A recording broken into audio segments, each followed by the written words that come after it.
guys? Welcome back to my channel. My name is Ariel and I am the co-founder of Flourish Lashes. So if you are in the market to start your own brand, you want to create something for yourself in 2022, this is the video for you. In this video, I'm going to be breaking down a bunch of info for you guys. Honestly, I've been asked for this video for so long, and the only reason I haven't provided it yet is just because it is so much information. There's so much that goes into creating your own brand. So many things we've gone through and are still going through, but I really do want to be able to kind of give you guys some information, kind of lay it out, at least give you a starting point. So this video is going to be a little bit more general on the path you have to take. So let's just get into it. Very first thing, when you're starting your own brand, you're starting your own business, you have to know your why. Your why is so important. You can't just do something with no purpose. You definitely have to have a purpose behind it. And honestly, your entire brand is going to be based on your why. So yes, it is amazing to make money. That is the goal. But before you can actually make money, you have to have a valid why for people to see through that and actually want to purchase from you. So what you're doing when you're creating your brand is, yes, you need to know your why, but you also need to make sure that your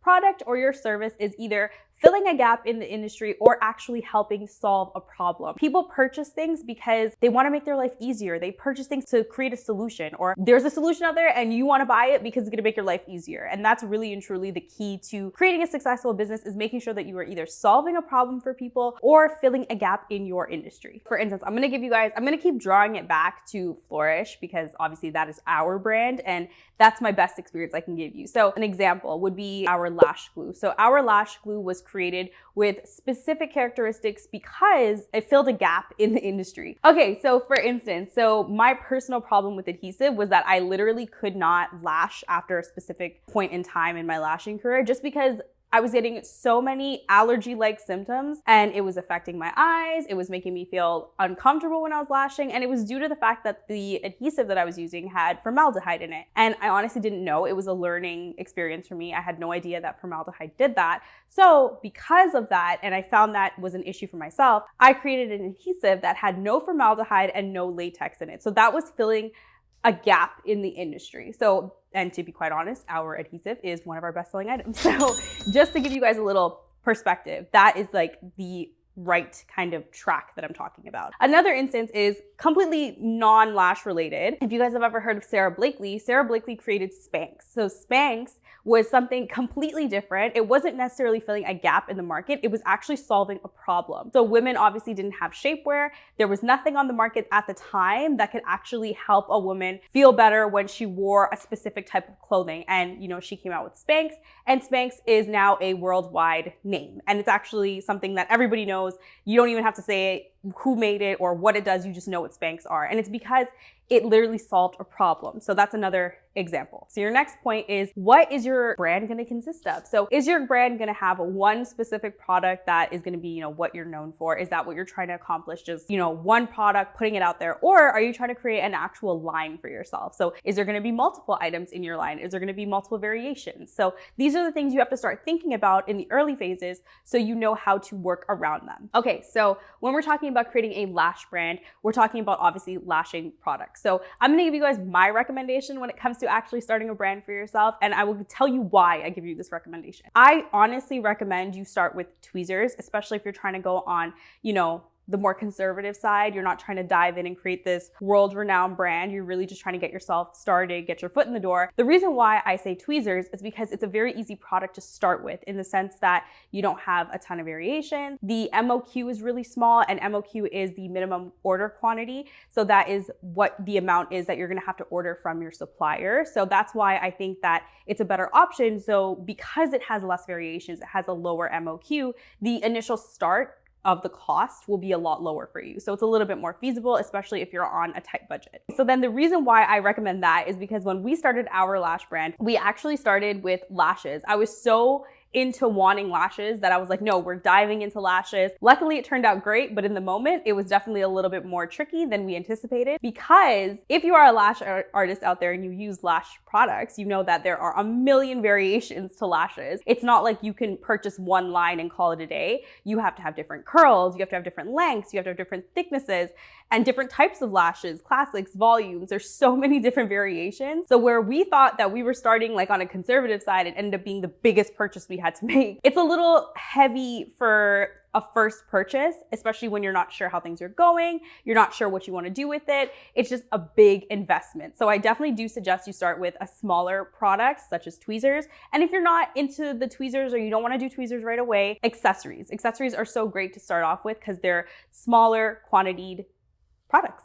So the next one is a big question, and it will technically dictate where you're gonna go with this entire venture, but it is how much money do you really need? So this is like the scary question, but honestly, when you break it down, it's not that bad, especially when you actually have options. And like I said, you can start with certain products to help maneuver yourself in your budget. So when we're talking about tweezers, because that's my recommendation, I'm gonna go based off that. Honestly, you wouldn't really need more than about $500, I would say, just because when it comes to ordering a quantity, even if your quantity is, let's say, less than 100 pieces. Let's say it's like 50 pieces. Even though the amount of the product can be X amount, let's say it's like $200, $300, whatever the case is, you still have to factor in shipping. So shipping does cost a lot. And then also now with COVID and everything, it has definitely increased a bit too. And that shipping price is going to be calculated into your final cost as well. So that also takes a little bit of room in your budget. So just something to keep in mind. But I would say around 500, give or take, would be a good option if you do want to start something like this. But keep in mind that is only inventory. So now that you have your products, you have a bit more of an idea where your brand is gonna go. Now you gotta figure out, where are you actually gonna be selling your products? Are you gonna be selling it in person? Do you have somewhere you're gonna sell it? Or are you gonna sell it online? Is it gonna be an e-commerce store for you? More than likely, I feel like in this day and age, it's probably going to be an e-commerce situation. So when it comes to creating an e-commerce store, there are a couple options you have. I would say there's about 2 options you have. It depends on the route you want to take. Your 2 options are, 1, you can start selling your products on an existing platform, or option 2, you can actually create a website for yourself. So let's go back into option 1. So if you are going to be selling on an existing platform, there are a couple options. You have Amazon, you have Etsy, you have Facebook. Those I would say would be the most popular if you're looking to actually put your products on an existing platform. With Amazon and Etsy, those are paid platforms, so you do have to pay a monthly fee to kind of be a member of those. And it does take, a little bit of time to kind of get yourself going. But once you get on there, the benefit of actually putting yourself on an existing platform is that the traffic is already there. So you're able to kind of drive existing traffic that those sites already have to your brand and to your product. So it's almost like you kind of take a little bit of work out of it in terms of marketing or pushing it or advertising, because you're putting it in front of people that have already been members of those sites or shop on those sites. Okay, and then the last one in terms of being on a platform would be Facebook. And of course, Facebook is free. The only kind of con when it comes to that is, it gets a little tricky with logistics in terms of shipping and stuff like that. Usually when people are on Facebook Marketplace or looking for products on Facebook Marketplace, you usually have to go pick it up. So that limits you a little bit in terms of where you can sell and who you can sell to. Okay, so the second option, which is creating your own website. This is honestly the option that I personally recommend. This is really and truly the way that you can make everything super unique. You can make it very much catered to you and your brand and the characteristics you want to put forth. But this is definitely a little bit more of an investment in terms of financial and time. This is you kind of creating an overall brand for yourself. The benefits of this is that it's very, very customizable. I wouldn't say a con, but the way that it does work is that now it's your responsibility to drive traffic to your website. And it does require a lot more marketing and things like that. But this is really what a brand is, right? It's really creating all of these aspects to kind of drive people to your store. So a couple options that you have when it comes to actually putting yourself on a website is 3 options that I do recommend. So you have Shopify, you have Wix, and you have Squarespace. If you guys are interested in that, there's also an article that I found online that you guys can kind of go through and compare and kind of see which option would be the best for you. All of these sites do include a fee to kind of maintain the site on a monthly basis, but it's not like you have to go and invest a ton of money into actually creating a site for yourself, because a lot of them also have templates that you can use and just input your information.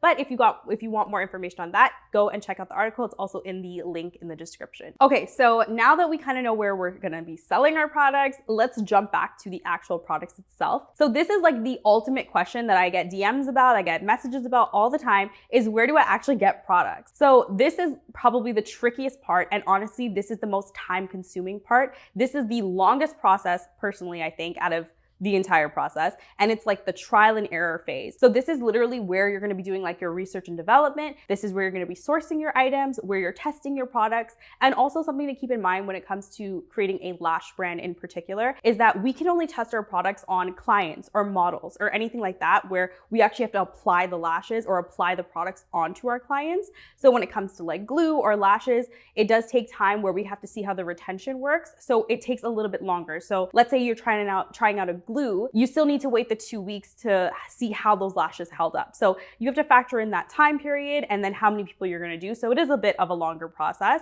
but this is the most exciting process because this is where you can actually figure out what you like, what you don't like, what you want your brand to look like, what you want your products to include, what you don't want them to include. It's just such an inspiring and honestly really, really exciting period where you can see all the different options that you have available to you. Okay, so when you're talking about the product development stage, so you have two options here. So you can either create your own products or you can basically purchase products. So your two options here are called white labeling or private labeling. So white labeling would be you kind of finding a supplier out there and, you know, testing out certain products that are already created, are already stocked, and you literally just purchase it. So once you purchase it, they slap your name on it if they're willing to do that, because sometimes they don't even do that. And you basically would sell those products. The pro about that is that the quantities that you would have to purchase, so such the MOQs, would be a lot less and it would be a faster process because they already have those items in stock. They would literally just ship it to you. So that's usually, I personally think, what people do most of the time. And it is definitely a little bit of an easier process, more accessible, and less of an investment in terms of time and money because, like I said, because the quantities are a lot less, you don't actually have to put as much into it. Okay, so then the second option is private labeling or like manufacturing. So that would be a lot more of an investment because you're actually creating something that is completely unique, completely set to you, your specifications from start to finish. So you would literally be making this product from the ground up. When it comes to that, yes, you get an amazing product and you know for sure that this is yours and what you created, and it's great in terms of something that you want to put your heart and soul into. But the con to it is that it definitely does take a lot more time because there's things that have to get created custom for you, such as mold, printing, all that stuff. And then also because these companies are making things that are customizable to you and they can't sell it to other brands, they're honestly going to ask you for a larger bulk, and it's going to be a bigger order and of course a bigger investment for you. So you have to kind of figure out which route you want to take and which one would suit your situation better. Okay, so then once you kind of figure out which route you want to take, now you can go ahead and start looking for suppliers. So some options would be anything like Alibaba, DHgate. Those are the two, I would say, most popular places to kind of look for suppliers, but honestly, nothing will fail you like good old Google. Google will literally be your best friend. And honestly, you get a better result when you're actually taking a deep dive into Google and actually searching up different suppliers, seeing what they offer. Some manufacturers put their entire process on their site. They put so much detail, as opposed to when you're on Alibaba sometimes or DHgate, you don't get to see those specifications that the factory or the company actually takes in terms of the steps of their quality control, things like that. So it's really good to find the actual website and ask these questions if they're not available to you. So my last point is marketing. Now, marketing on its own is an entire thing. So I can't even get into too much detail about it, but I'm going to give you guys some general points that you can follow and start looking into. But honestly, as a business owner, creating a brand and all that kind of stuff, all the other parts of it are super, super important, but nothing will compare to the marketing aspect of it, especially when you're doing everything yourself.